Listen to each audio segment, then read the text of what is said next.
Good morning friend.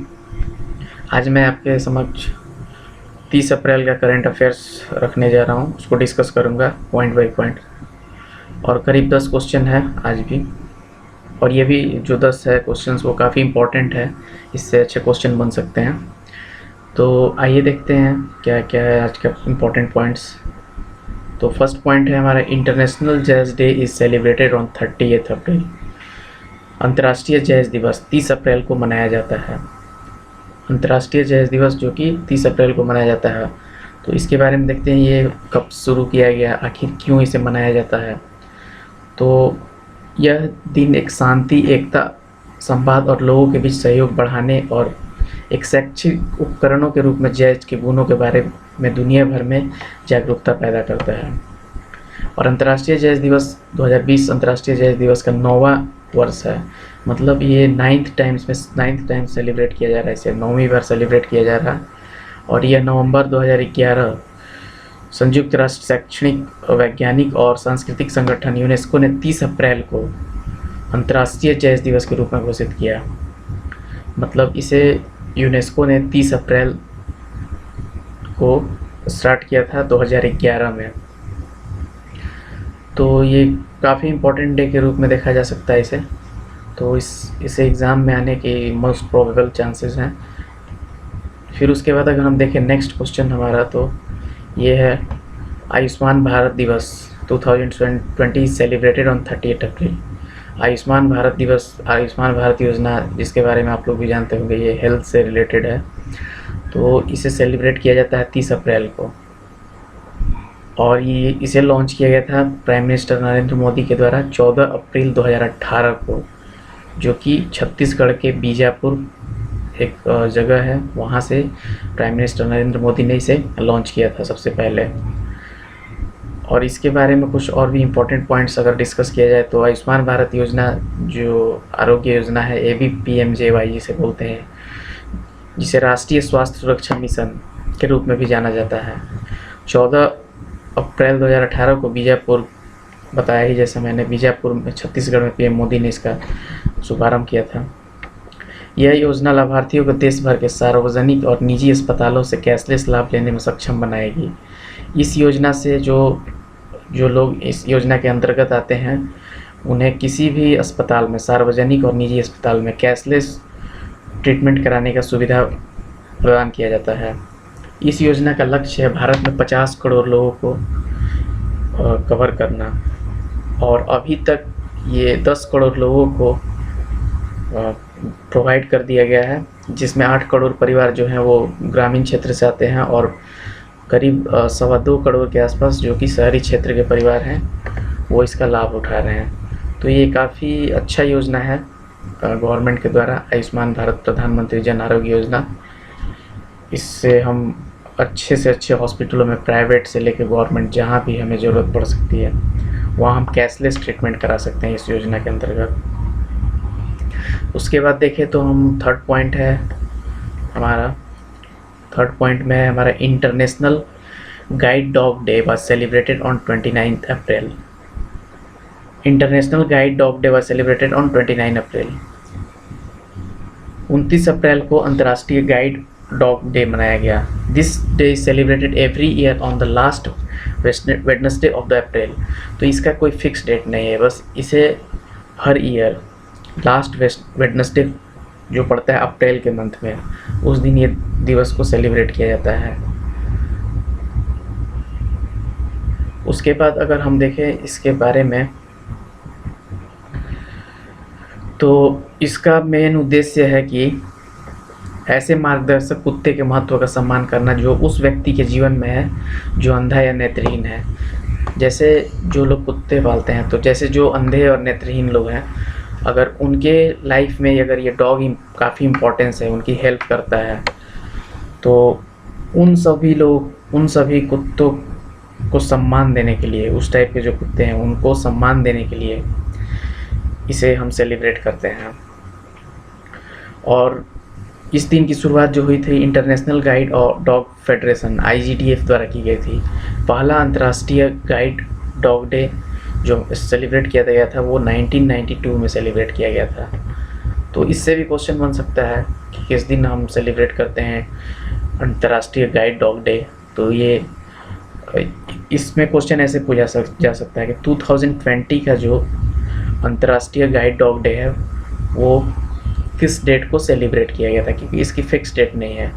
तो हमें याद रखना पड़ेगा ये 29 अप्रैल 2020 को इस बार सेलिब्रेट किया गया है। तो इस तरह से ये इसमें क्वेश्चन बन सकता है। इसमें डायरेक्टली डेट मतलब हमें नहीं याद रख सकते हैं, कि हमें ये समझना पड़ेगा यहाँ पर कि जो अप्रैल का जो सबसे लास्ट वेडनेसडे था वो किस डेट को आया था। तो इस तरह से इस क्वेश्चन का हम आंसर कर सकते हैं। फिर उसके अगर आगे हम देखें नेक्स्ट क्वेश्चन में, तो ये actor Rishi Kapoor dies at the age of 67। जो अभिनेता ऋषि कपूर थे उनकी भी आज मृत्यु हो गई है, और इनकी मृत्यु हुई है ये 67 साल की उम्र में थे अभी तक, और 30 अप्रैल 2020 के दिन ही इनकी डेथ हुई है। और ये भी एक गंभीर बीमारी से सफ़र कर रहे थे, कैंसर से ही ये भी जूझ रहे थे। और हमने देखा कि 29 अप्रैल को इरफान खान जो एक्टर थे, काफ़ी फेमस एक्टर, उनकी भी डेथ हुई, और 30 को एक्टर ऋषि कपूर की भी डेथ हो जाती है।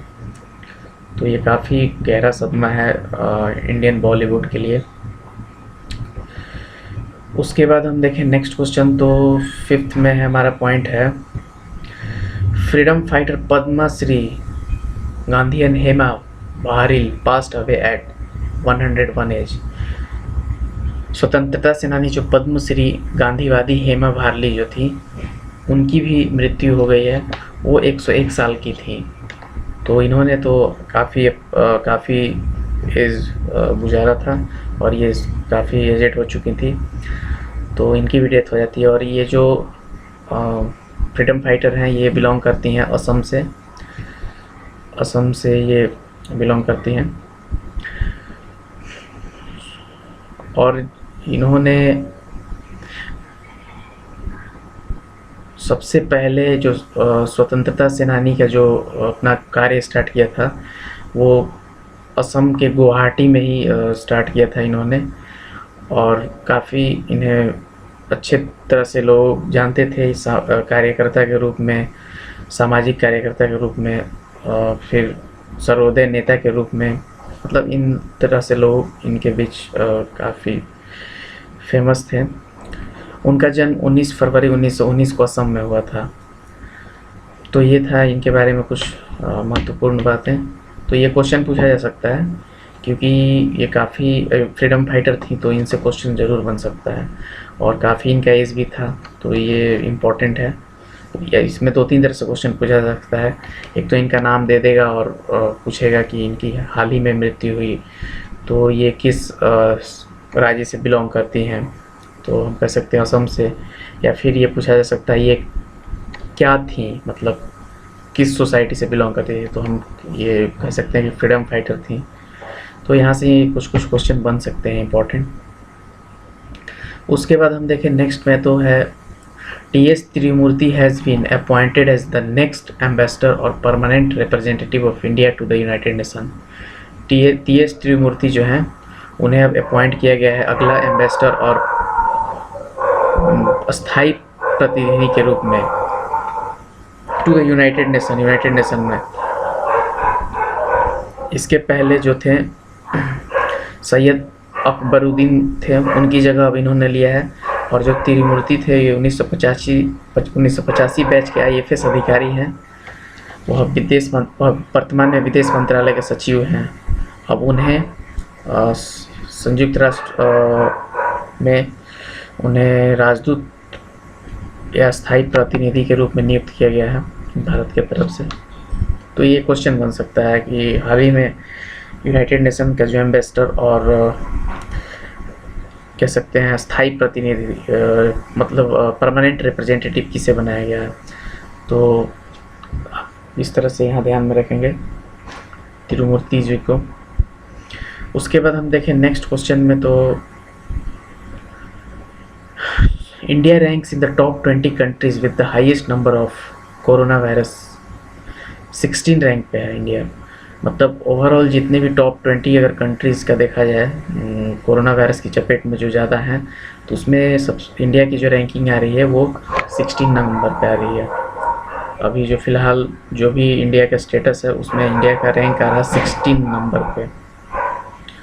तो ये था, ये भी पूछा जा सकता है, मतलब ये हमें ध्यान में रखना है। अच्छा क्वेश्चन है ये भी। उसके बाद अगर हम नेक्स्ट देखें तो आगे बढ़ते हैं थोड़ा। GRID 2020 report over 5 million displaced in India in 2019। GRID 2020 की रिपोर्ट है, 2019 में भारत में 5 मिलियन से अधिक विस्थापित हुई थी, मतलब लोग माइग्रेट किए थे। 2019 का ये केस है। इस रिपोर्ट के अनुसार अगर देखा जाए तो संघर्ष और आपदाओं के कारण दुनिया में, पहले मैं दुनिया की बात कर लूँ, ओवरऑल वर्ल्ड की, दुनिया में लगभग 33.4 मिलियन लोगों को विस्थापन का सामना करना पड़ा। वे 145 देशों में फैले हुए हैं। अगर भारत की हम बात करें तो भारत की रिपोर्ट के अनुसार सामाजिक और आर्थिक वैधता, खतरे की तीव्रता और उच्च जनसंख्या इस विवाद के प्रमुख कारण हैं। मतलब कि भारत में जो ये घटना हुई, जितने लोग माइग्रेट किए, वो मेन रीज़न इसमें रहा जनसंख्या का कारण या फिर सामाजिक और आर्थिक वैधता का इस खतरे की तीव्रता, तो ये सब कारण रहे हैं। उसके बाद हम देखें नेक्स्ट पॉइंट में, तो वो है हमारा नेक्स्ट पॉइंट पाकिस्तान के क्रिकेटर से रिलेटेड है। Pakistan Umar Akmal gets 3 year ban for anti corruption. Pakistan के उमर अकमल को भ्रष्टाचार विरोधी में 3 साल के लिए प्रतिबंध मिला। अब उन्हें 3 साल तक क्रिकेट खेलने नहीं दिया जाएगा, उन्हें बैन कर दिया गया है। किसी करप्शन मामले में वो उन्हें दोषी पाया गया है, तो जिस वजह से उन्हें बैन कर दिया गया 3 ईयर्स के लिए, वो क्रिकेट नहीं खेल पाएंगे। तो इस पर क्वेश्चन भी आ सकता है कि फ़िलहाल के समय में पाकिस्तान के कौन से प्लेयर हैं जिन्हें 3 साल के लिए बैन कर दिया गया क्रिकेट से। तो हम कह सकते हैं उमर अकमल, तो यहाँ से भी क्वेश्चन बन सकता है। उसके बाद अगर हम देखें लास्ट और next point, Germany has banned the Hezbollah organisation designating it is a terrorist organisation. Germany जो कंट्री है उसने क्या किया है, जो हिजबुल ऑर्गेनाइजेशन संस्था, उसे इसने टेररिस्ट ऑर्गेनाइजेशन घोषित कर दिया है, आतंकवादी संस्था घोषित कर दिया है। तो इसका बैन भी कर दिया है उसने। तो यहाँ से हम देख सकते हैं कि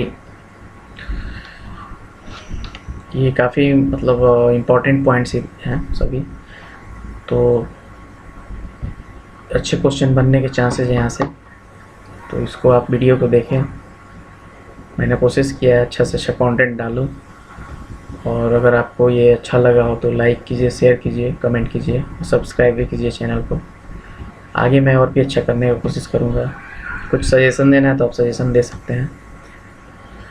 okay, thank you, have a nice day.